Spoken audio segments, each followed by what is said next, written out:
ഇന്ന് വിദ്യാഭ്യാസമാണ് അല്ലെങ്കിൽ അറിവാണ് ഏറ്റവും വലിയ ശക്തി എന്ന് തിരിച്ചറിയുന്ന ഒരു കാലമാണ്. അറിവാണ് ശക്തി, നോളജ് ഇസ് പവർ എന്ന് പറയും. പ്രത്യേകിച്ച് ഈ ഇൻഫർമേഷൻ ടെക്നോളജിയുടെ കാലം കൂടെയാണ്. ഇൻഫർമേഷൻ ടെക്നോളജി വെറും ഇൻഫർമേഷനായിട്ട് നിൽക്കും. ഇൻഫർമേഷനും നോളജും തമ്മിൽ വ്യത്യാസമുണ്ട്. ഇൻഫർമേഷൻ കുറേ വരും, നമ്മുടെ പുറത്ത് ഇൻഫർമേഷൻ ഓവർലോഡ് വരെ വരും. കുറേ വിവരങ്ങൾ നമ്മുടെ തലയിലോട്ട് വന്ന് അടിച്ചു കയറ്റിയിട്ട് അത് വേർതിരിച്ച് കാണാനോ അത് ഉപയോഗപ്പെടുത്താനോ സാധിക്കാതെ പോയി കഴിഞ്ഞാൽ പിന്നെ അതിൽ കാര്യമൊന്നുമില്ല. അത് ഉപയോഗപ്പെടുത്താൻ സാധിക്കുന്നത് നമുക്കൊരു അറിവുണ്ടാകുമ്പോഴാണ്. അപ്പോഴാണ് അത് നോളജായിട്ട് കൺവേർട്ട് ആവുന്നത്. നമുക്ക് ഉപയോഗം ഉണ്ടാവണം. വെറുതെ ഡാറ്റ കിട്ടിയിട്ട് കാര്യമില്ലല്ലോ. വെറുതെ ഇൻഫർമേഷൻ പണ്ട് ഇത്രമാത്രമൊന്നും ഇൻഫർമേഷൻ കിട്ടുകയില്ല. എന്തിനെക്കുറിച്ചും ഏതിനെക്കുറിച്ചും ഇപ്പോൾ നമുക്കൊന്ന് ഗൂഗിൾ ചെയ്താൽ വിവരം കിട്ടും, പക്ഷേ വിദ്യാഭ്യാസം കിട്ടില്ല. ആ ഒരു വേർതിരിവ് അല്ലെങ്കിൽ ആ ഒരു അറിവിനെ നോളജാക്കി ആ ഒരു ലെവലിലേക്ക് ഉയർത്താൻ സാധിക്കുന്നത് പലപ്പോഴും അധ്യാപികമാരുടെ ഒരു ഇടപെടൽ വരുമ്പോഴാണ്. ഞാൻ ഒരു ചോദ്യം ചോദിക്കട്ടെ. ഇവിടെ കൂടിയിരിക്കുന്ന ഇത്രയും പേരിൽ ഭൂമി ഉരുണ്ടിട്ടാണെന്ന് വിശ്വസിക്കുന്ന എത്ര പേരുണ്ട്? ഭൂമി ഉരുണ്ടിട്ടാണെന്ന് വിശ്വസിക്കുന്നവരൊന്ന് കൈവെക്കാമോ? ബാക്കി എല്ലാവരും പിന്നെ എന്തോ സ്ക്വയർ ആണെന്നാണോ വിചാരിക്കുന്നത്? ഭൂമി ഉരുണ്ടിട്ടാണെന്ന് ധൈര്യമായിട്ട് ഒരു പ്രശ്നമില്ല, ധൈര്യമായിട്ട് നോക്കും. ഭൂമി ഉരുണ്ടിട്ടാണെന്ന് വിശ്വസിക്കും, ടീച്ചേഴ്സ് ഉൾപ്പെടെ. അല്ല, ഉരുണ്ടിട്ടല്ലെങ്കിൽ ഉരുണ്ടിട്ടല്ല എന്ന് വിചാരിച്ച് കൈ താഴ്ത്തി വെച്ചവരടുത്താണ് എൻ്റെ ചോദ്യം. ഞാൻ നോട്ട് ചെയ്തിട്ടുണ്ട്. അല്ല പോട്ടെ, ഭൂമി ഉരുണ്ടിട്ടാണെന്ന് വിശ്വസിക്കുന്ന നിങ്ങൾ എന്തുകൊണ്ടാണ് ഭൂമി ഉരുണ്ടിട്ടെന്ന് നിങ്ങൾ വിശ്വസിക്കുന്നത്? ആരെങ്കിലും ഒരാളൊന്ന് പറയാമോ? പറഞ്ഞേ പറ്റൂ, പറഞ്ഞിട്ടേ ഇത് മുമ്പോട്ട് പോവുള്ളൂ. ഭൂമി എന്തുകൊണ്ടാണ് ഉരുണ്ടിട്ടെന്ന് വിശ്വസിക്കുന്നത്? ഞാൻ കൈ പൊക്കിയവരൊക്കെ നോട്ട് ചെയ്തിട്ടുണ്ട്. ആരെങ്കിലും ഒരാൾ, സമയം കളയണ്ട, വേഗം ഒരാൾ. ഇതിൽ തെറ്റും ശരിയൊന്നുമില്ല. നിങ്ങൾ എന്തുകൊണ്ടാണ് ഭൂമി ഉരുണ്ടിട്ടാന്ന് വിശ്വസിക്കുന്നത്? പറയൂ.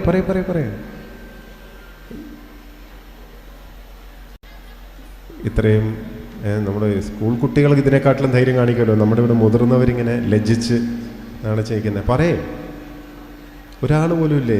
എന്താ ഇത്? ആ പറയൂ ധൈര്യമായിട്ട്. ഒരു മൈക്ക് എന്തെങ്കിലും ഉണ്ടെങ്കിൽ കൊടുത്താവോ?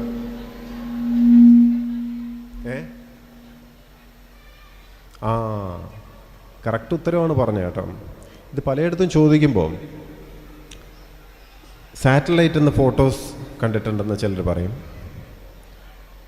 ഇക്കാലത്ത് ആരെങ്കിലും ഫോട്ടോ വിശ്വസിക്കുമോ? അല്ലേ, സാറ്റലൈറ്റ് പോയിട്ട് ഒരു ഫോട്ടോയും വിശ്വസിക്കാൻ പറ്റാത്ത കാലമാണ്. ചിലർ പറയും നമ്മൾ ഒരു സ്ഥലത്തുനിന്ന് പുറപ്പെട്ട് കറങ്ങി തിരിച്ച് അവിടെ തന്നെ എത്തും, അതുകൊണ്ട് ഭൂമി ഉരുണ്ടിട്ടാണെന്ന്. അതും ഒരു വിശ്വാസമാണ്. എന്ന് വെച്ചാൽ ഞാനിപ്പോൾ രാവിലെ എൻ്റെ വീട്ടിൽ നിന്ന് പുറത്തിറങ്ങും. ഞാൻ തിരുവനന്തപുരത്താണ് താമസം. ഞാൻ തിരുവനന്തപുരത്ത് വീട്ടിൽ നിന്ന് പുറപ്പെട്ടിട്ട് സന്ധ്യ ആകുമ്പോൾ തിരിച്ച് വീട്ടിൽ തന്നെ കയറിയിട്ട് ഞാൻ പറയുകയാണ് തിരുവനന്തപുരം ഉരുണ്ടിട്ടാണ് എന്ന് പറഞ്ഞാൽ ശരിയാവും? അപ്പം അതൊന്നുമല്ല. യഥാർത്ഥത്തിൽ നമ്മളെല്ലാവരും ഭൂമി ഉരുണ്ടിട്ടാണെന്ന് വിശ്വസിക്കുന്നത് ശാസ്ത്രത്തിൻ്റെ അടിസ്ഥാനത്തിലൊന്നുമല്ല, നമ്മളെ ടീച്ചർ പഠിപ്പിച്ചുകൊണ്ടാണ്. ഞാൻ 4ാം ക്ലാസ്സിലോ മറ്റോ എന്നെ ആൻസി ടീച്ചർ പഠിപ്പിച്ചുകൊണ്ടാണ് ഞാൻ വിശ്വസിച്ചത് ഭൂമി ഉരുണ്ടിട്ടാണെന്ന്. ആ ഒരു അടിത്തറ, അതൊരു വിശ്വാസത്തിൻ്റെ പുറത്തുള്ളൊരു അടിത്തറയാണ്. ആ അടിത്തറയുടെ പുറത്താണ് നമ്മൾ പിന്നെ മണിമാളികയൊക്കെ പണിത് കെട്ടുന്നത്. ബേസ് എന്ന് പറയുന്നത് അധ്യാപകരോ അവർ തരുന്ന ആ ഒരു നോളജിനെ നമ്മൾ ബ്ലൈൻഡായിട്ട് വിശ്വസിക്കുന്നതുകൊണ്ടാണ്. അന്ധമായിട്ടുള്ള ഒരു ഫെയ്ത്താണ്, ഒരു കോൺഫിഡൻസാണ്. ഇവിടെ 2 കാര്യങ്ങൾ ശ്രദ്ധിക്കേണ്ടതായിട്ടുണ്ട്. ഒന്ന്, അധ്യാപകർക്കുള്ളൊരു പ്രാധാന്യമാണ്. നിങ്ങളെ കുട്ടികൾ എന്തുമാത്രം വിശ്വസിക്കുന്നു എന്നൊന്ന് ആലോചിക്കണം. ഈ ഭൂമിയും പ്രകൃതിയും ലോകവും ഒക്കെ എങ്ങനെയാണെന്ന് അവർ നിങ്ങളിലൂടെയാണ് പഠിക്കുന്നത്. നിങ്ങളുടെ വാക്ക് അവർ ഏറ്റവും വില കൽപ്പിക്കുന്ന വാക്കാണ്. ഇപ്പം ഞാൻ എൻ്റെ മക്കളുടെ അടുത്ത് എന്തെങ്കിലും പറഞ്ഞാൽ അത് ഒരു പക്ഷേ ടീച്ചർ പറഞ്ഞതെന്ന് ചെറുതായിട്ട് എന്തെങ്കിലും വ്യത്യാസമുണ്ടെങ്കിൽ പിള്ളേർ സമ്മതിക്കില്ല. അവർ ടീച്ചർ പറഞ്ഞിട്ടുണ്ട് ഇങ്ങനെയാണെന്ന്, അച്ഛനറിയില്ല എന്ന് പറയും. അതാണ് ടീച്ചറിലുള്ളൊരു വിശ്വാസം. ചിലപ്പോൾ ഇവൻ മനസ്സിലാക്കിയാൽ തെറ്റായിരിക്കും, പക്ഷേ അവൻ മനസ്സിലാക്കിയത് ടീച്ചർ ഇങ്ങനെ പറഞ്ഞു എന്നാണ്. അതിനാണ് ഏറ്റവും വില കൊടുക്കുന്നത്. അപ്പോൾ അധ്യാപകർക്കുള്ളൊരു ഉത്തരവാദിത്വം ഒന്ന് ആലോചിക്കണേ. നമ്മൾ പറയുന്നത് തെറ്റായി പോയാൽ ആ കുട്ടിയുടെ വഴി വേറെ റൂട്ടായി പോകും. എന്തുമാത്രം ഉത്തരവാദിത്വമാണ് ദൈവം തന്നിരിക്കുന്നതെന്ന് ആലോചിക്കാം. ആ അടിത്തറ ശരിയായില്ലെങ്കിൽ അതിൻ്റെ മേലെ പണിയുന്നതൊന്നും ശരിയാവില്ല. അപ്പോൾ നിങ്ങൾ അടിത്തറ പണിയാൻ വേണ്ടി ഏൽപ്പിച്ചിരിക്കുന്ന വളരെ പ്രധാനപ്പെട്ട ആൾക്കാരാണ്. രണ്ടാമത്തെ പോയിന്റ് ഇതിനകത്തുനിന്ന് വരുന്നത് എന്താണെന്ന് വെച്ചാൽ, തീർച്ചയായിട്ടും അടിത്തറ നന്നായിട്ട് പാകണം. ഇപ്പോൾ എല്ലാ കാര്യങ്ങളും നമുക്ക് കുട്ടിക്ക് കാണിച്ചു കൊടുക്കാൻ സാധിക്കില്ല. നമ്മളിപ്പോൾ ഇലക്ട്രോണിനെ പറ്റിയും പ്രോട്ടോണിനെ പറ്റിയും ഒക്കെ പഠിപ്പിക്കും. നമ്മൾ ആരെങ്കിലും ഒരു ഇലക്ട്രോണിനെ കണ്ടിട്ടുണ്ടോ? നമ്മൾ ആരെങ്കിലും ഒരു പ്രോട്ടോണിനെ കണ്ടിട്ടുണ്ടോ? അതിൻ്റെ വേഗത അളന്നിട്ടുണ്ടോ? നമുക്കറിയില്ല. പക്ഷേ നമുക്ക് ബോധ്യമുണ്ട്. ആ ബോധ്യം നമ്മൾ കുട്ടിയിലേക്ക് പകർന്നു കൊടുക്കുകയാണ്. നമ്മുടെ ഉത്തമ ബോധ്യമായിരിക്കണം. അപ്പോൾ ഈ കാണാത്ത കാര്യങ്ങൾ പോലും നമ്മൾ ഈ കുട്ടിക്ക് പറഞ്ഞു കൊടുക്കുമ്പോൾ അത് പറഞ്ഞു കൊടുക്കുന്ന രീതി, ഒരു കോൺഫിഡൻസ് കൊടുക്കുക, ഇതൊക്കെയുണ്ട്. എന്നാൽ ഇതിൻ്റെ ഇടയിൽ ഒരു കുട്ടി ചിലപ്പോൾ തിരിച്ച് ചോദ്യം ചോദിച്ചെന്നിരിക്കാം. ആ കുട്ടിയെടുത്ത് ഇരിക്കടാ അവിടെ എന്ന് ഇരിക്കടാ അവിടെ എന്ന് പറയരുത്. കാരണം അവൻ ഒരല്പം അപ്പുറത്തേക്ക് ചിന്തിക്കാനുള്ള ശേഷിയുള്ളൊരു കുട്ടിയാണ് എന്ന് വേണം മനസ്സിലാക്കണം. അല്ലെങ്കിൽ വളരെ ബ്ലൈൻഡായിട്ട് അവനിപ്പം ഇതിന് തയ്യാറായിട്ടില്ല. ഇത് തല്ലിക്കെടുത്തി കഴിഞ്ഞാലുള്ളൊരു കുഴപ്പമെന്ന് പറഞ്ഞാൽ ഭാവിയിൽ അവൻ ചോദിക്കുകയില്ല. പ്രൈമറി വിദ്യാഭ്യാസത്തിൽ ഇത് മതി. പക്ഷേ ഉന്നത വിദ്യാഭ്യാസത്തിലേക്ക് പോകുമ്പോൾ ചോദിക്കണം. ആ കുട്ടി ചോദ്യം ചോദിച്ച് തന്നെ മുന്നേറേണ്ടതാണ്. എല്ലാ കാര്യങ്ങളും ചോദിച്ച് മനസ്സിലാക്കി മറുത്ത് തർക്കിച്ച് വേണം മുമ്പോട്ട് പോകാൻ. അപ്പോൾ അതിനുള്ള ശേഷി തല്ലിക്കെടുത്താൻ പാടില്ല. മാത്രമല്ല, വളർന്നു വരുമ്പോൾ തന്നെ പറയേണ്ടത് ഒരു കാര്യമുണ്ട്. ഇതിങ്ങനെയാണ്. പക്ഷേ നീ കുറച്ചുകൂടെ വലുതായി കഴിയുമ്പോൾ ഇതിനെക്കുറിച്ച് കൂടുതൽ പഠിക്കും. അപ്പം നീ ഇതിനെപ്പറ്റിയൊക്കെ ചോദിക്കണം. അപ്പം നിനക്ക് കൂടുതൽ പറഞ്ഞു തരാൻ പ്രാപ്തിയുള്ളവർ വരും. നിൻ്റെ അധ്യാപകരായിട്ട് അന്ന് വരും. അന്ന് നിനക്കത് മനസ്സിലാവും എന്ന് വിനയത്തോടെ പറഞ്ഞു കൊടുക്കാൻ ഒരു അധ്യാപകനും അധ്യാപികയ്ക്കും ഒക്കെ സാധിക്കണം. കാരണം ഞാൻ എല്ലാമാണെന്നുള്ള ഈഗോ വർക്കൗട്ട് ചെയ്ത് കഴിഞ്ഞാൽ ശരിയാവില്ല. ഈ കൊച്ചുകുട്ടികളുടെ ഒരു പ്രത്യേകത എന്ന് പറഞ്ഞാൽ അവർക്ക് അനീതിയും അന്യായവും ഒക്കെ വളരെ നന്നായിട്ട് മനസ്സിലാവും. ഫെയർ അല്ലെങ്കിൽ വളരെ വളരെ നന്നായിട്ട് വളരെ പെട്ടെന്ന് മനസ്സിലാവും. ഒരു കുട്ടിയോട് ഒരല്പം സ്നേഹം അധികം കാണിച്ചാൽ, പഠിപ്പിസ്റ്റുകളൊക്കെ ഉണ്ടാവും അല്ലേ, ഫ്രണ്ട് ബെഞ്ചിലിരിക്കുന്ന ഒരു പഠിപ്പിസ്റ്റിനോട് നിങ്ങൾ കാണിക്കുന്ന അമിതമായിട്ടുള്ളൊരു സ്നേഹം ഒരു അധ്യാപികയോ അധ്യാപകനോ കാണിച്ചു കഴിഞ്ഞാൽ അത് ബാക്കി കുട്ടികളെ യഥാർത്ഥത്തിൽ ബാധിക്കും. നമ്മൾ അറിയാതെ പോലും ചെയ്തു പോയാൽ. ഇതിനെപ്പറ്റി കുറേ ഗവേഷണങ്ങളൊക്കെ നടന്നിട്ടുണ്ട്. ഇത് 60കളിൽ നടന്ന ഒരു വളരെ വളരെ രസകരമായിട്ടുള്ള ഒരു സ്റ്റഡിയുണ്ട്. അത് എന്താണെന്ന് വെച്ചാൽ ഒരു അമേരിക്കയിലുള്ള ഒരു സ്കൂളിൽ 2 സൈക്കോളജിസ്റ്റുകൾ പോയിട്ട് ഒരു സ്റ്റഡി നടത്തി. 3ാം ക്ലാസ്സിലോ മറ്റോ ചെറിയ ക്ലാസ്സിലുള്ള ആ കുട്ടികൾക്ക് എല്ലാവർക്കും ഒരു IQ ടെസ്റ്റ് പോലെ നടത്തി. ഒരു ടെസ്റ്റ് നടത്തിയിട്ട് അവരുടെ ബുദ്ധി അളന്നു, അവരുടെ മിടുക്ക് അളന്നു. എന്നിട്ട് അധ്യാപകരുടെ അടുത്ത് അതിൻ്റെ റിസൾട്ട് കാണിച്ചിട്ട് പറഞ്ഞു, ഇതാണ് റിസൾട്ട്. നിങ്ങളുടെ ക്ലാസ്സിലുള്ള ഏറ്റവും മിടുക്കരായിട്ടുള്ള ഈ കുട്ടികളാണ്. ഒരു 3-4 കുട്ടികളെ ചൂണ്ടിക്കാണിച്ചിട്ട് ഇവരാണ് ഏറ്റവും കിടിലം പിള്ളേർ. 5 ഒരു രക്ഷയില്ലാത്ത 5 നല്ല കുട്ടികൾ. ബാക്കിയുള്ളവർ കുഴപ്പമില്ല. ഇങ്ങനെയൊക്കെ പറഞ്ഞ് കൊടുത്തു.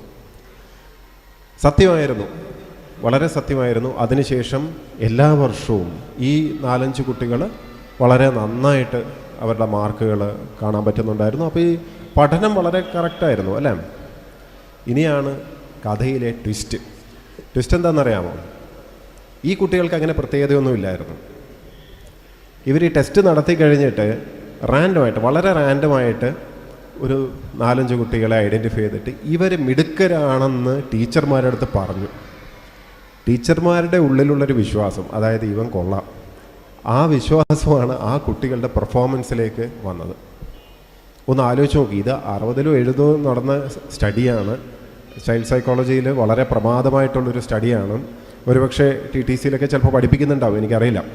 ഇത് വളരെ പ്രധാനപ്പെട്ട ഒരു ഗവേഷണമായിരുന്നു. എന്താണെന്ന് വെച്ചാൽ, നമ്മൾ അധ്യാപകരോ അല്ലെങ്കിൽ പഠിപ്പിക്കുന്ന അസസ് ചെയ്യുന്ന അവരുടെ പ്രതീക്ഷയ്ക്കൊത്ത് ആയിരിക്കും കുട്ടികളുടെ പെർഫോമൻസ് വരിക എന്നുള്ളത് വളരെ സീരിയസ് ആയിട്ടുള്ളൊരു കാര്യമാണിത്. ഇത് അമേരിക്കയിൽ ഇതിന് പ്രാധാന്യം വരാൻ കാരണം എന്താണെന്ന് വെച്ചാൽ, അവിടെ കറുത്ത വർഗ്ഗക്കാർക്കെതിരായിട്ടുള്ള ഒരു ഡിസ്ക്രിമിനേഷൻ വളരെ പ്രകടമായിട്ട് അവിടെ ഉണ്ട്. അപ്പോൾ അവിടുത്തെ പല പബ്ലിക് സ്കൂളുകളിലും ഇവർ പഠിക്കില്ല. ഈ കറുത്ത വർഗ്ഗക്കാർ അതിനൊന്നും കൊള്ളില്ല എന്ന ഒരു മുൻവിധി വെച്ചുകൊണ്ടാണ് പഠിപ്പിച്ചു കൊണ്ടിരുന്നത്. അതുകൊണ്ട് തന്നെ അവർ മാർക്ക് വാങ്ങുന്നുമില്ലായിരുന്നു. അപ്പോൾ അവിടെ വെള്ളക്കാർ മാത്രം മാർക്ക് മേടിക്കുന്നു, വെള്ളക്കാർ മാത്രം രക്ഷപ്പെട്ടുകൊണ്ടേയിരിക്കുന്നു. അപ്പോൾ ഈ ശാസ്ത്രീയമായിട്ട് ഇതൊരു സ്റ്റഡി നടത്തിയപ്പം മനസ്സിലായി ഇത് നമ്മുടെ മുൻവിധികളാണ് ഇതിന് കാരണമാവുന്നത് എന്ന്. അപ്പോൾ എനിക്ക് തോന്നിയിട്ടുള്ളത് നമ്മുടെ ക്ലാസ്സുകളിലും നമ്മുടെ ടീച്ചേഴ്സ് പലരും അറിയാതെ ചില കുട്ടികളെ മിടുക്കരും മിടുക്കികളുമായിട്ട് മുദ്ര കുത്തിപ്പോവും. പിന്നീട് അതുകൊണ്ട് കുഴപ്പമൊന്നുമില്ല, അവർക്ക് നന്നാവും, നല്ല മാർക്കൊക്കെ കിട്ടും. പക്ഷേ മറ്റു കുട്ടികളെ നമ്മൾ കമ്പയർ ചെയ്യാമെന്നുള്ളത്, കമ്പയർ ചെയ്ത് അവരുടെ മാർക്ക് അറിയാതെ കുറഞ്ഞു പോകുന്നതിൽ നമ്മുടെ ഒരു കോൺട്രിബ്യൂഷൻ ഉണ്ട്, നമ്മുടെ ഭാഗത്തു നിന്നൊരു ചെറിയ തെറ്റുണ്ട്. അതുകൊണ്ട് ഇത് അധ്യാപകർക്ക് മാത്രമല്ല കേട്ടോ, അച്ഛനമ്മമാർക്കും സംഭവിക്കാറുണ്ട്. അച്ഛനമ്മമാരും എൻ്റെ മോനത്ര പോരാ എന്ന് ആദ്യം, അല്ലെങ്കിൽ എൻ്റെ മോളത്ര പോരാ എന്ന് മുൻവിധി വെച്ച് കഴിഞ്ഞാൽ അത്രയേ ഉള്ളൂ. നമ്മൾ വിചാരിക്കുന്നിടത്താണ് ഇവരെത്തുക. അവർ ഉന്തിത്തള്ളാനല്ല പറയുന്നത്, അവരുടെ അടുത്ത് ഉന്തി മാർക്ക് മേടിക്കണം, അത് അങ്ങനെയല്ല. അവരുടെ കഴിവുകളിൽ നമ്മൾ കോൺഫിഡൻസ് നമുക്കുണ്ടാവണം. നമുക്ക് ഇല്ലാത്ത കോൺഫിഡൻസ് പിന്നെ അവർക്കുണ്ടാവുമോ? ഇന്നത്തെ കാലത്ത് കുട്ടികൾ പലർക്കും ഒരു ആത്മധൈര്യമോ അല്ലെങ്കിൽ ഉൾക്കരുത്ത് ഇല്ലാതെ പോകുന്നതിൻ്റെ ഒരു കാരണം എന്ന് പറഞ്ഞാൽ ഇത് തന്നെയാണ്. നിരന്തരം നമ്മൾ കുത്തും, കുറ്റപ്പെടുത്തും, നിന്നെക്കൊണ്ട് അത് പറ്റില്ല, നിൻ്റെ മാർക്ക് ഇത്രയേ ഉള്ളൂ, അല്ലെങ്കിൽ മറ്റേ ആളുമായിട്ട് കമ്പയർ ചെയ്യും. ഈ ഒരു ഇതുണ്ടല്ലോ, നമ്മൾ എല്ലായിടത്തും അങ്ങനെയാണെന്ന് ഞാൻ പറയുകയല്ല, പക്ഷേ പലയിടത്തും ഇതൊരു വിഷയം തന്നെയാണ്. അയൽപ്പക്കത്തെ മാർക്കും അല്ലെങ്കിൽ ബന്ധുക്കളുടെ മാർക്കും ക്ലാസ്സിനകത്തുള്ള മാർക്ക് ഇതെല്ലാം വെച്ചിട്ടൊരു അളവുകോല് അറിയാതെ ആ കുട്ടിയുടെ മനസ്സിനകത്തേക്ക് നമ്മൾ അങ്ങ് അടിച്ചേൽപ്പിക്കുകയാണ്. പിന്നെ അതിനനുസരിച്ചാണ് ആ കുട്ടിയുടെയും പെർഫോമൻസ് വരുന്നത്. ഇതൊരു വിഷ്യസ് സർക്കിളാണെന്ന് വേണമെങ്കിൽ പറയാം. മാത്രമല്ല, ഈ മാർക്കും അവനവൻ്റെ കാര്യങ്ങൾ നോക്കാനുള്ള മിടുക്കും ശേഷിയും ഇതും മാത്രമാണ് എല്ലാം എന്ന് പറഞ്ഞ് നമ്മൾ കുട്ടികളെ വളർത്തുന്നൊരു ട്രെൻഡും ഉണ്ട്. അതും കുഴപ്പമില്ല, ജീവിത വിജയത്തിന് അതൊക്കെ വേണം. തീർച്ചയായിട്ടും ജീവിത വിജയത്തിന് അതൊക്കെ വേണം. നല്ല മാർക്കും നല്ല പഠിപ്പും ഒക്കെ വേണം. പക്ഷേ നല്ല മനുഷ്യരായിട്ട് വളരാനും കൂടെ ഉള്ളൊരു ഇൻപുട്ട് കൊടുത്തിട്ടില്ലെങ്കിൽ, സഹാനുഭൂതി അല്ലെങ്കിൽ മറ്റുള്ളവരുടെ വിഷമം മനസ്സിലാക്കാനും ഉൾക്കൊള്ളാനും ഒക്കെ ഉള്ളൊരു കഴിവ്, ഇത് ഇഞ്ചക്ഷൻ കുത്തിവെക്കുന്ന പോലെ വരില്ല. ഇതൊരു സുപ്രഭാതത്തിൽ വരുന്ന ഒരു കഴിവുമല്ല. അതുകൊണ്ട് തന്നെ നമ്മൾ സ്വാർത്ഥത മാത്രം പഠിപ്പിച്ചു കൊടുത്താൽ, നമ്മൾ ഈ പറയുന്നത് ഒരു സ്വാർത്ഥതയാണ് കേട്ടോ, മറ്റവനെക്കാട്ടിലും മാർക്ക് വാങ്ങണം, കമ്പാരിസണാണ്. അല്ലാതെ നീ നിൻ്റെ ഏറ്റവും ബെസ്റ്റ് ചെയ്യാനല്ല പറയുന്നത്, നിൻ്റെ കഴിവിനകത്തുള്ള ഏറ്റവും ബെസ്റ്റ് നന്നായിട്ട് ചെയ്യൂ എന്ന് പറയുന്നതിന് പകരം അങ്ങനെ ചെയ്താൽ മതി. യഥാർത്ഥത്തിൽ അവനവൻ്റെ കഴിവിൻ്റെ ഏറ്റവും ബെസ്റ്റ് പുറത്തെടുത്താൽ സ്വാഭാവികമായിട്ടും അവൻ നന്നായിക്കോളും. അവന് ചിലപ്പോൾ ഫസ്റ്റായിരിക്കും അതിൽ നിന്ന് കിട്ടുന്നത്, നമുക്കറിയില്ല. അവൻ്റെ ബെസ്റ്റ് എടുത്താൽ മതി. മറിച്ച് വേറൊരാളുമായിട്ട് കമ്പയർ ചെയ്യുമ്പം ചിലപ്പോൾ താഴോട്ട് വലിക്കുകയായിരിക്കും ചെയ്യാം. ഇത് സിവിൽ സർവീസിന് പഠിക്കുമ്പോൾ പറയാറുള്ളതാണ്. ഇന്ത്യയിലൊരു 10 ലക്ഷം പേര് അപ്ലൈ ചെയ്യുന്ന പരീക്ഷയാണ്. അപ്പോൾ നമ്മൾ ആരുമായിട്ടാണ് കോമ്പീറ്റ് ചെയ്യുന്നത്? നമ്മളിപ്പോൾ തിരുവനന്തപുരത്തോ കൊച്ചിയിലോ ഒരു ഇൻസ്റ്റിറ്റ്യൂട്ടിലിരുന്ന് പഠിക്കുകയാണ്. അവിടെ ഒരു 10-40 പേരേ കാണുള്ളൂ. അപ്പോൾ നമ്മളവിടെ ഇരുന്നിട്ട് പഠിച്ചിട്ട് ഈ 40 പേരിൽ അവനെക്കാട്ടിലും എനിക്ക് മാർക്ക് വേണം, മറ്റേ ആളെക്കാട്ടിലും മാർക്ക് വേണമെന്ന് പറഞ്ഞ് അവിടെ ഇരുന്ന് പഠിക്കുന്നത് എന്തൊരു വിഡ്ഢിത്തരമാണ്. കാരണം ഈ 40 പേര് ചിലപ്പോൾ ഇന്ത്യയിൽ ഏറ്റവും താഴെയായിരിക്കും. ഇന്ത്യയിലെ ഏറ്റവും മിടുമിടുക്കന്മാർ വല്ല ആഗ്രയിലോ ഡൽഹിയിലോ ജയ്പൂറോ എവിടെയെങ്കിലും ഇരിക്കുന്നുണ്ടാവും. സിവിൽ സർവീസ് പരീക്ഷയെക്കാട്ടിലും വലിയ പരീക്ഷയാണ് ജീവിതമാവുന്ന പരീക്ഷ, അല്ലേ? അപ്പോൾ ലോകത്തിൻ്റെ നാനാഭാഗത്തും പലരും അവിടെ ഇവിടെയൊക്കെ ഇരിപ്പുണ്ട്. അവരെ ഒന്നും നമ്മൾ കാണാതെ ക്ലാസ്സിനകത്തുള്ള 2-3 കുട്ടികളുടെ മാർക്ക് കമ്പയർ ചെയ്തിട്ട് ഇവന് ഒരു ബെഞ്ച് മാർക്ക് കൊടുക്കുമ്പം ഇവൻ്റെ വളർച്ചയെ ഒരുപക്ഷെ നമ്മൾ ചെറുതാക്കുകയായിരിക്കും, നമ്മൾ മുരടിപ്പിക്കുകയായിരിക്കും. പകരം അവൻ സ്വപ്നം കാണേണ്ടത് വളരെ വിശാലമായിട്ടാണ്. ഈ ലോകം മുഴുവനും അവൻ്റെ മുമ്പിലുണ്ട്. അവന് വേണ്ടുന്നത് എന്താണെന്ന് വെച്ചാൽ തിരഞ്ഞെടുക്കാനുള്ള ഒരു അവസരം ഇന്നുണ്ട്. പണ്ട് കാലത്ത് ഇത്രയൊന്നും ഇല്ല. ഇന്ന് ഇൻ്റർനെറ്റും ആർട്ടിഫിഷ്യൽ ഇൻ്റലിജൻസ് ഇതൊക്കെ ഉള്ളൊരു കാലഘട്ടത്തിൽ അങ്ങനെ ചിന്തിച്ച് വളർന്നില്ലെങ്കിൽ അവൻ മുതിർന്നു കഴിയുമ്പോൾ ചിലപ്പോൾ നിങ്ങളടുത്ത് കുറ്റം പറയും, നിങ്ങളെ കുറ്റം പറയും. കാരണം അവൻ ആ രീതിയിലല്ല വളർത്തുന്നത്. ഇന്ന് പഠിച്ചിറങ്ങുന്ന പല കോഴ്സുകളും ഒരു 5 വർഷത്തെ കോഴ്സാണെന്ന് വിചാരിച്ചു, കോഴ്സിന് ചേർന്നിട്ട് പാസ് ഔട്ട് ആവുന്ന സമയമാകുമ്പോഴേക്കും ആ കോഴ്സിൻ്റെ റിലവൻസ് തന്നെ ചിലപ്പോൾ ഇല്ലാണ്ടായി പോകും. ആ വേഗതയിലാണ് ടെക്നോളജിയും മറ്റും മുമ്പോട്ട് പോയിക്കൊണ്ടിരിക്കുന്നത്, നമ്മൾ സങ്കല്പിക്കാൻ പറ്റാത്ത വിധത്തിൽ. ഏതാനും വർഷങ്ങൾക്ക് മുമ്പ്, എനിക്ക് 2020 എൻ്റെ ഒരു സുഹൃത്ത് ചൈനയിൽ പോയി. അന്ന് കോവിഡിൻ്റെ ജസ്റ്റ് മുമ്പാണ്, കോവിഡ് ഇവിടെ വരുന്നതിൻ്റെ ജസ്റ്റ് മുമ്പാണ് അദ്ദേഹം പോകുന്നത്. 19 അവസാനമാണെന്ന് തോന്നുന്നു. പുള്ളിയല്ല കോവിഡ് കൊണ്ടുവന്നത്, പക്ഷേ പുള്ളി ചൈനയിൽ പോയി അവിടുത്തെ ഇൻഫോ പാർക്ക് പോലുള്ളൊരു സ്ഥലം കാണാൻ പോയി. അപ്പോൾ അവിടെ ചെന്ന് കഴിഞ്ഞപ്പോൾ ക്യാമ്പസിനകത്ത് കയറുമ്പോൾ ഒരു കാറ്, ആ കാറിനകത്താണ് കയറി പോകുന്നത്. കാറിന് ഡ്രൈവറൊന്നുമില്ല, ഓട്ടോമാറ്റിക്കാണ്. അതിനകത്ത് കയറിയിട്ട് ഏത് ബിൽഡിങ്ങിലേക്കാണെന്ന് പറയുക മാത്രമേ ഉള്ളൂ. ഈ വണ്ടി അങ്ങോട്ട് പോകും. ഇന്ത്യയിൽ ഇപ്പോഴും ഈ ഓട്ടോണോമസ് വെഹിക്കിൾസ് വന്നിട്ടില്ല, പക്ഷേ വിദേശത്ത് ഇപ്പോൾ പല രാജ്യങ്ങളിലും ഉണ്ട്. അമേരിക്കയിലൊക്കെ ടെസ്ലയൊക്കെ ഉണ്ട്. ടെസ്ലയ്ക്കൊന്നും ഡ്രൈവറില്ല. അപ്പോൾ ഈ ഒരു വാഹനം 19 എൻ്റെ ഈ സുഹൃത്ത് ചൈനയിൽ വെച്ച് കണ്ടതാണ്. വാഹനത്തിനകത്ത് കയറുന്നു, വാഹനം അങ്ങ് പോവുകയാണ്.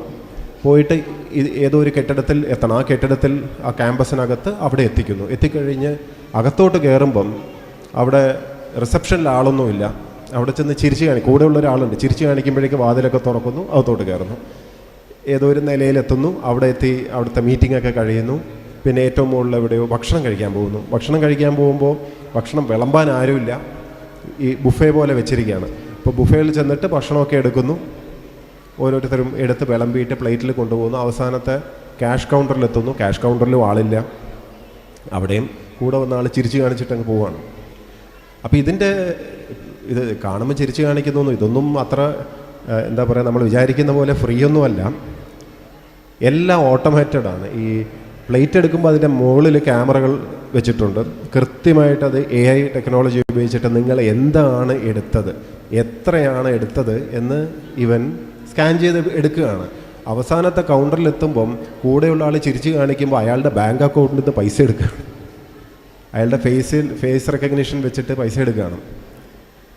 എല്ലാം ഓട്ടോമേറ്റഡ്. ഇവിടെ എത്ര പേരുടെ ജോലി പോയി എന്നൊന്ന് ആലോചിച്ച് നോക്കിയേ. ആ വണ്ടി ഓട്ടോണോമിക് ആയപ്പോഴേക്കും ഒരു ഡ്രൈവറുടെ ജോലി പോയി അല്ലേ. ആ റിസപ്ഷനിൽ കയറുമ്പോൾ റിസപ്ഷനിസ്റ്റിൻ്റെ ജോലി പോയി. ഭക്ഷണം വിളമ്പുന്നവൻ്റെ ജോലി പോയി. അവസാനത്തെ കൗണ്ടറിൽ അവിടെ ക്യാഷ് കൗണ്ടറിലിരിക്കുന്നൊക്കെ അയാളുടെ പൈസ പോയി, ജോലി പോയി.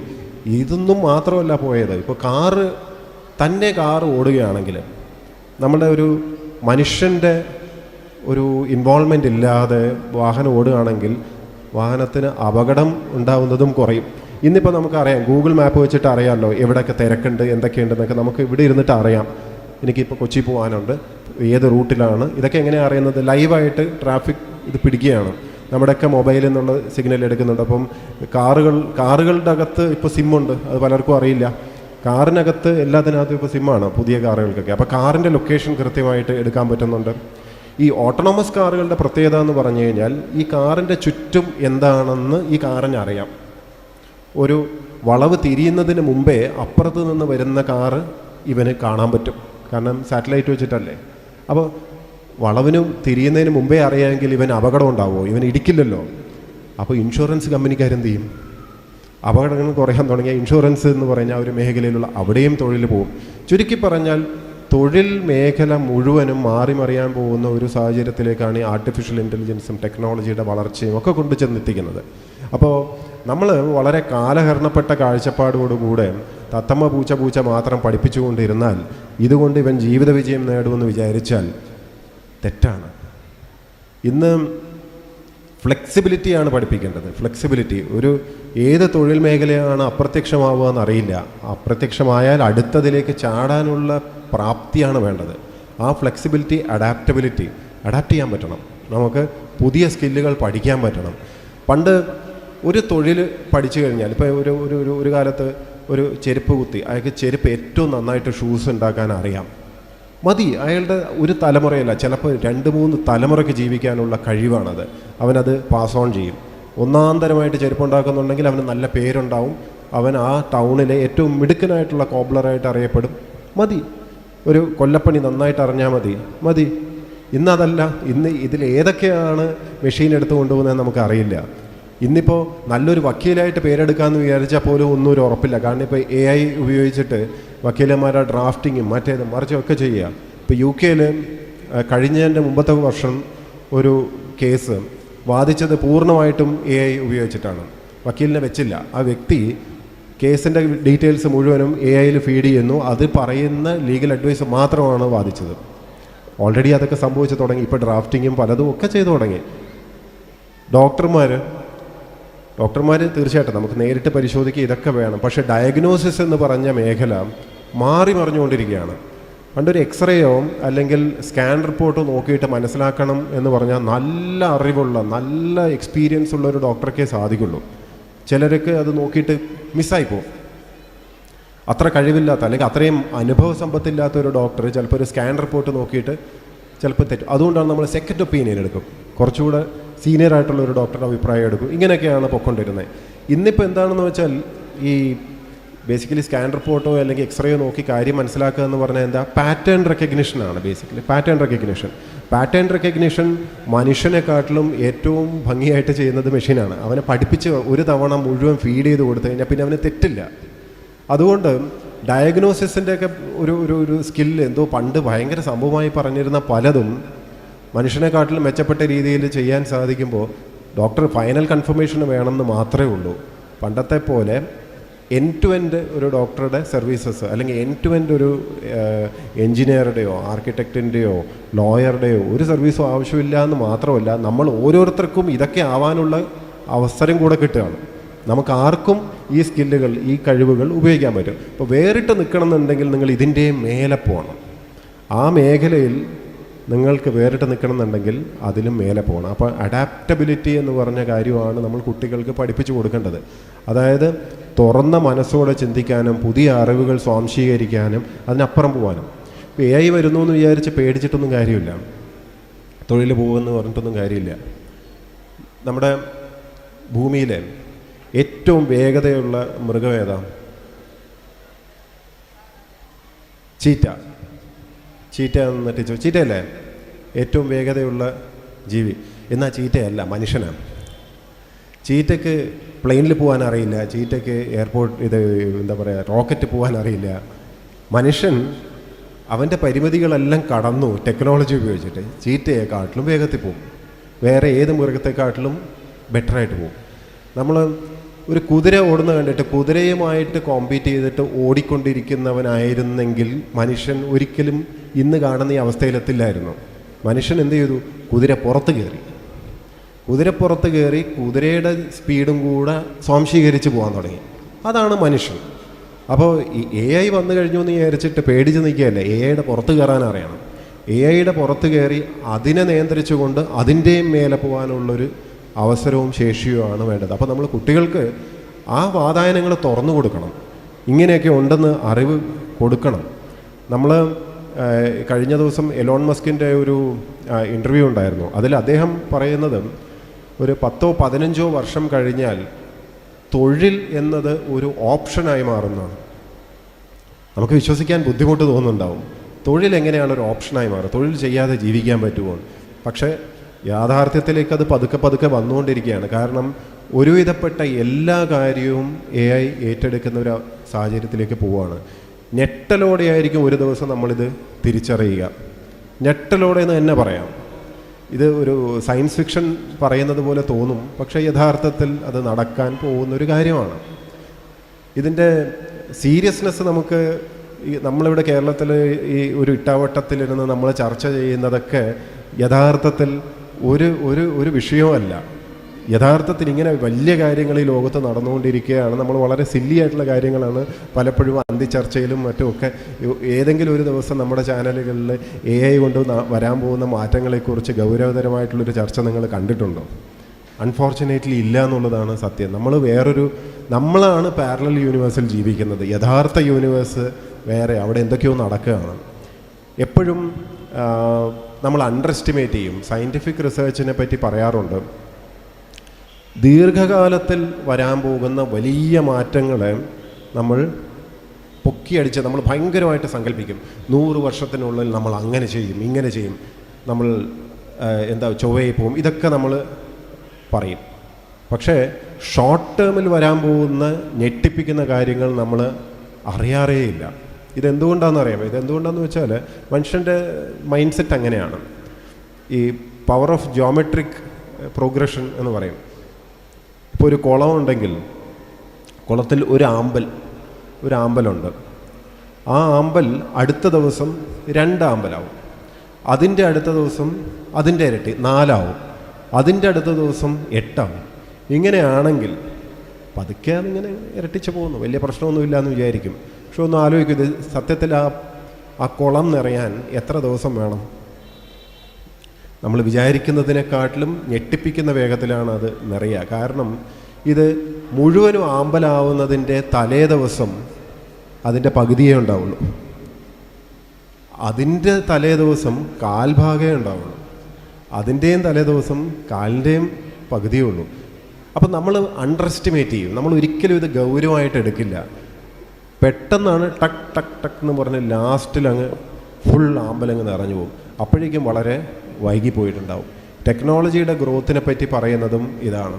അപ്പം നമ്മൾ ഇന്നത്തെ കാലഘട്ടത്തിൽ കുട്ടികൾക്ക് ടെക്നോളജിയുടെ ഗ്രോത്തും ഇതിനനുസരിച്ചുള്ള ഇതുമൊക്കെ പഠിപ്പിക്കുന്നതിനൊപ്പം AI-ക്ക് ഇല്ലാത്ത ഒരു കാര്യം ഉണ്ട്, മനുഷ്യത്വം അല്ലെങ്കിൽ കമ്പാഷൻ, കരുണ, ആർദ്രത എന്നൊക്കെ പറഞ്ഞിട്ടുള്ളത്. ഇത് പഠിപ്പിക്കുന്നത് വളരെ നന്നായിരിക്കും. കാരണം അതും കൂടി ഇല്ലെങ്കിൽ പിന്നെ നമ്മളെ മക്കളെ പിന്നെ എന്തിനു കൊള്ളാം? അതെങ്കിലും വേണ്ടേ?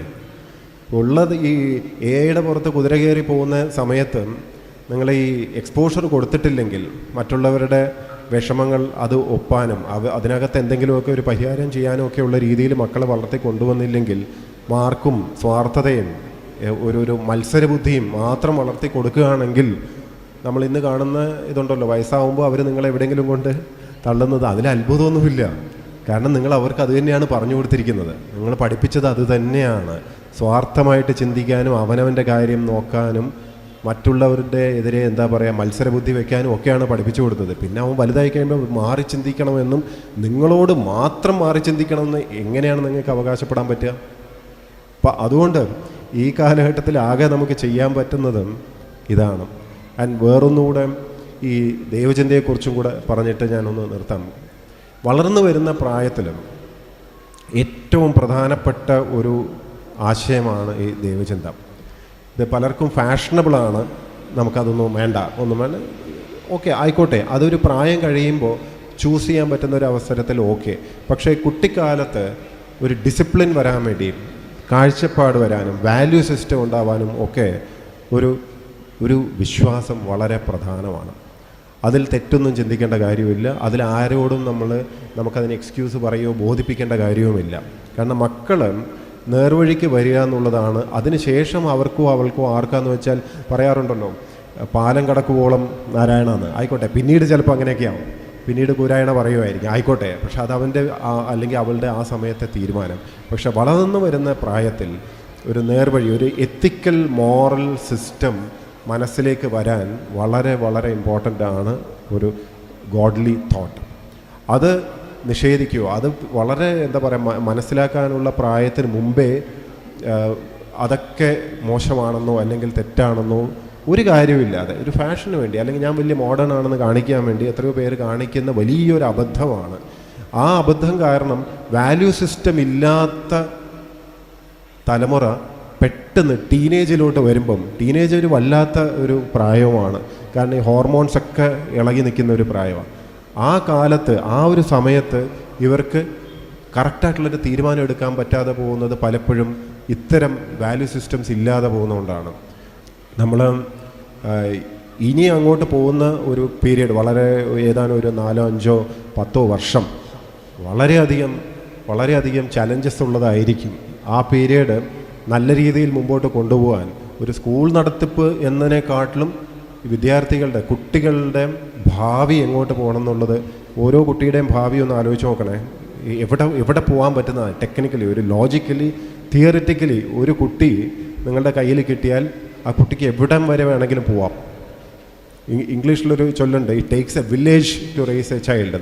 അതായത് ഒരു കുട്ടിയെ വളർത്തിക്കൊണ്ടുവരുന്നത് അവൻ്റെ അച്ഛനോ അമ്മയോ അല്ലെങ്കിൽ ടീച്ചറോ ഒന്നുമല്ല, ഒരു ഗ്രാമം മൊത്തമാണ്. ഗ്രാമം മൊത്തം എന്ന് പറഞ്ഞാൽ അവൻ്റെ ചുറ്റുപാട് മൊത്തം. ഇന്ന് അവൻ്റെ ഗ്രാമം എന്ന് പറഞ്ഞാൽ എന്താണ്? മൊബൈൽ കൂടെയാണ്. മൊബൈലിൽ കൂടെ കാണുന്ന ഗ്രാമം കൂടെ അവൻ്റേതാണ്. അപ്പോൾ ഇതെല്ലാം ചേർന്നിട്ടാണ് ആ കുട്ടിയുടെ വളർച്ച വരുന്നത് എന്നുള്ളൊരു ആ തിരിച്ചറിവ് ഒരല്പം നമ്മളെ ഭയപ്പെടുത്തുകയും വേണം, ഒരല്പം നമ്മളെ ചിന്തിപ്പിക്കുകയും വേണം. അപ്പോൾ ആ ഒരു ചിന്തയോടുകൂടെ, ആ ഒരു ചിന്തയിൽ അവിടെ നിർത്താം. ആ ഒരു തോട്ടിൽ നിർത്തിക്കൊണ്ട് എല്ലാവർക്കും എല്ലാ നന്മകളും ഉണ്ടാവട്ടെ എന്ന് ആശംസിച്ചുകൊണ്ട് എൻ്റെ വാക്കുകൾ നിർത്തട്ടെ. നന്ദി, നമസ്കാരം.